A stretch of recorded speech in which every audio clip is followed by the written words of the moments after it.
CNN. I'm Victor Blackwell in Atlanta. The breaking news this morning, President Trump says the U.S. carried out large-scale strikes on Venezuela overnight.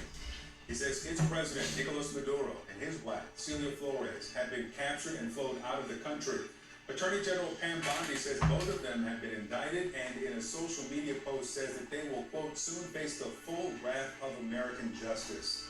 The Venezuelan vice president says that she has no idea where Maduro and the First Lady are.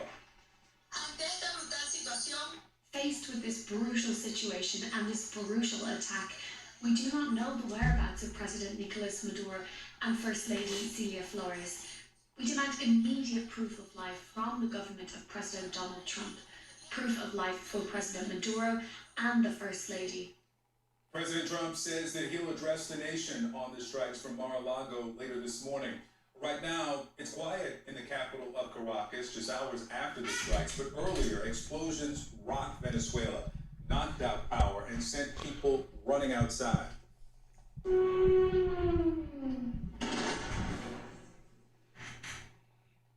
Now, this strike was at La Carlota Air Base in Caracas. CNN's Nick Payton-Walsh joins me now from London.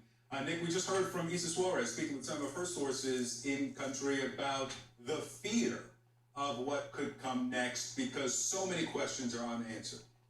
Yeah, I mean, let's go through what we know has happened so far. Since about 1 a.m. local time and these series of explosions rocked Caracas and other parts of Venezuela, multiple helicopters seen in the air, and then clearly a U.S. Special Forces operation that removed Nicolas Maduro and his wife from what should have been their heavily fortified and secured premises in the capital there. Hard to understate quite what a move this is geopolitically by the Trump White House to remove the sitting president of a country which it considers.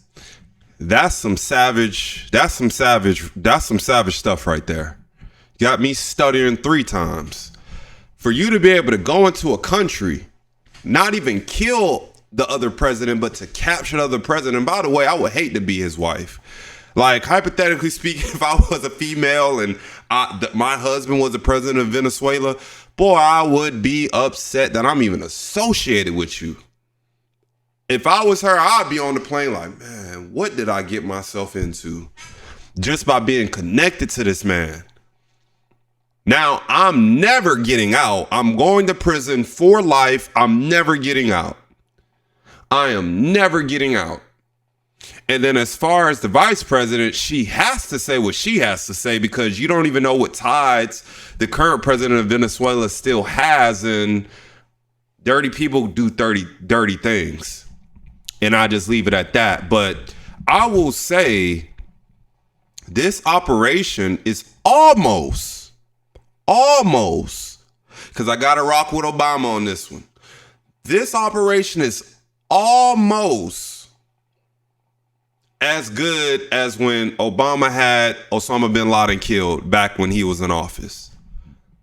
I do think the killing of Osama bin Laden will go down as one of the best U.S. military operations in history, in my opinion. Osama bin Laden have done a lot more worse things than this guy. Obviously, his biggest thing is trafficking drugs, but also, let's put in point that there's word on the street that Trump took over a couple oil ships as well. Apparently, Venezuela has the #1 oil reserves in the world. And yes, more than Saudi Arabia. So I need people to pay attention. This might be a 2-trick play right here.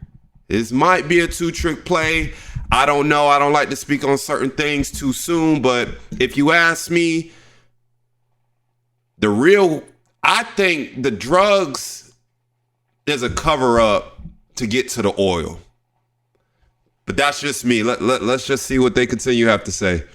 Be a regional irritant. Startling, successful, certainly, daring, certainly as well, and also efficient, frankly, given what it seems the brevity, comparatively, of this operation and the impact that it is having. The Attorney General, Pam Bondi, hinting that the indictments in the Southern District of New York Court will be the ones that Maduro faced. He had a $50 million bounty on it. And what's crazy is I was just down there.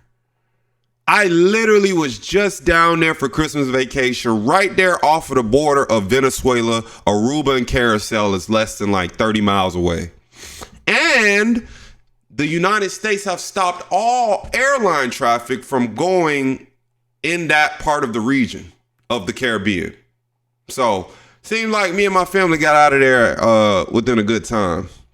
Said seeking information that could lead towards his capture, and it may well be that the delay we're seeing since Trump's tweet in the early hours of this morning, his 74-word social media post that removed the extraordinary mystery, frankly, or the unresponsibility of exactly what was happening in the skies of Caracas, very quickly to explain that, as many suspected, it was the US military behind this. It now appears that potentially the delay may be about transferring Maduro inside American soil for when President Trump addresses the nation about this move, extraordinary as it is. But I think once perhaps for Trump allies, the exhilaration of removing Maduro, who has been an authoritarian dictator behind violence against protesters and opponents for 13 years. Once that fades, the hard questions now must be answered about what to do with Venezuela's crippled economy. That has been the reason why Maduro has needed to be authoritarian. The mismanagement of basic things like inflation foodstuffs that permeates that entire country.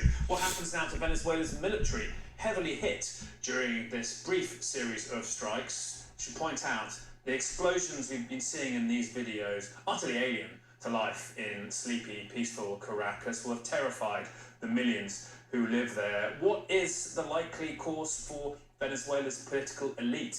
Is indeed Delcy Rodriguez the successor? Does she immediately seek a detente with the United States to prevent a similar abduction in the middle of the night occurring to her?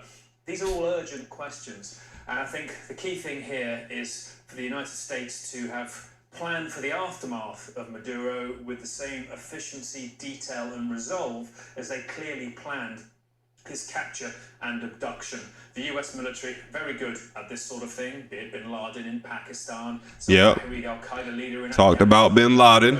A man with lesser charges against him in Venezuela, but they failed repeatedly in what comes next. And I'm sure many in Venezuela will be deeply hoping that they now see some sort of future ahead of them where their economic and political problems become part of the United States focus. That is crazy when majority of your own people don't even rock with you. The United States can invade another country, abduct their president and a wife who probably no longer at that moment wanted to be his wife. And your own people don't even care. Your own people don't even care. That is absolutely diabolical, and it actually shows how shitty of a leader you are. It shows how bad of a leader you are with your own people. Like, yeah, just take them. We don't even want them back. Give them the death penalty. Put them in prison and just throw the key away. Now, as far as what he said, I'm not worried about them coming back in and getting the new vice president. They don't want her. She's small fish. They don't want her. They don't want her whatsoever. But I will say this. The cartel, a lot of people in Colombia, a lot of people in Mexico, a lot of phone calls are being made right now. A lot of phone calls are being made right now about what's going on and what's about to happen because the drugs must continue. The drugs must still get to its intended target. And if you guys don't believe that, y'all are some fools. Y'all are some fools.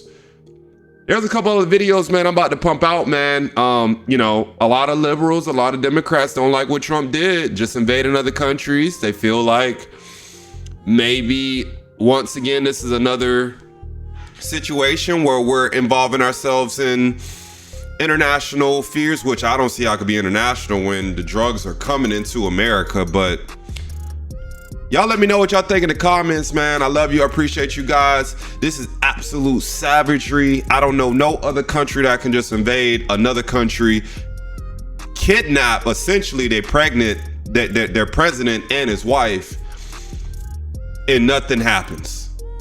So y'all let me know what y'all think in the comments. Peace.